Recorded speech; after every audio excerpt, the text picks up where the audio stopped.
Programang ito ay rated SPG. Striktong patnubay at gabay ng magulang ang kailangan. Maaaring may masiselang tema, lengguwahe, karahasan, sexual, horror o droga na hindi angkop sa mga bata.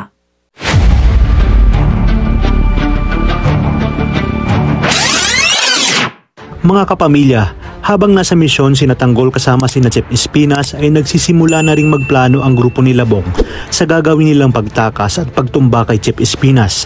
Matatandaan nating nagbitaw ng salita si Bong na papatayin niya si Espinas upang makabawi man lang sa lahat-lahat dahil nga sa sama ng loob at ganoon na lamang sila inatsepwera nito.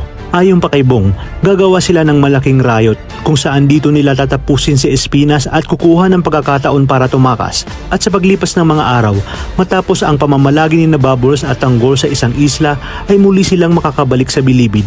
Ipinaliwanag ni Bubbles na walang balak tumakas si Tanggol at napadpad sila sa isang isla dahil sa tinatakasan nga nila ang napakaraming mga kapulisan. Sasagot naman si Maka Santos na tapusin umano si Tanggol, ngunit iginit ni Espinas na wag na dahil mahalaga ngayon ay nakabalik na sina Tanggol at Bubbles sa bilibid at kung sakaling balikan sila ni Rigor ay may pruweba sila na hindi si Tanggol ang hinahabol ng kapulisan dahil nga nasa bilibid na ito. At dito nga isasagawa na ni Bong ang plano nilang panggugulo.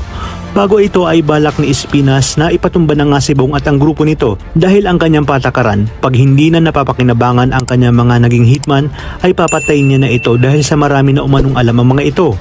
Magsisimula na nga ang napakalaking riot, napakana ni Bong. At kahit anong pigil ni Tanggol na wag patulan, talagang hindi na siya makakapagpigil dahil siya mismo ang makakasaksi kung paano pagtatangka ang patay ni Bong si Espinas.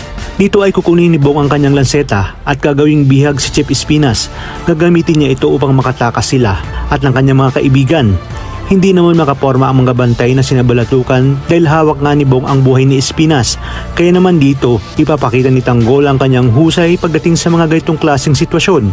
Isang matinding bakbakan ang mangyayari sa pagitan ni Bong at Tanggol.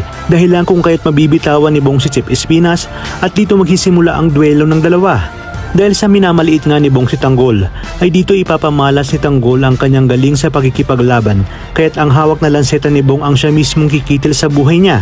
Dahil wala na nga ang pamimilian si Tanggol, kaya nagawa niyang tapusin ito. Dahil kung hindi, ay baka siya pa ang tudasin ni Bong. Matapos ito ay sasabihin ni Espinas na talagang pinabilib siya ni Tanggol dahil pati si Bong ay napatay nito. Nagpasalamat din si Espinas sa ginawang pagligtas sa kanya ni Tanggol. Ayon pa kay Espinas, utang niya ang buhay niya kay Tanggol at simula nga ngayon ay siya na ang magiging bagong hari ng selda. Ngunit tila mapapansin natin na may mas malalim pang ugnayan sina Tanggol at Chef Espinas na sa paglipas ng panahon ay malalaman din natin. Kaya naman kapamilya, pakatutukan natin ang mas kapanapanabik na eksena dito lang sa pambansang teleserye ng Sambayanan, ang FPJ's Batang Quiapo.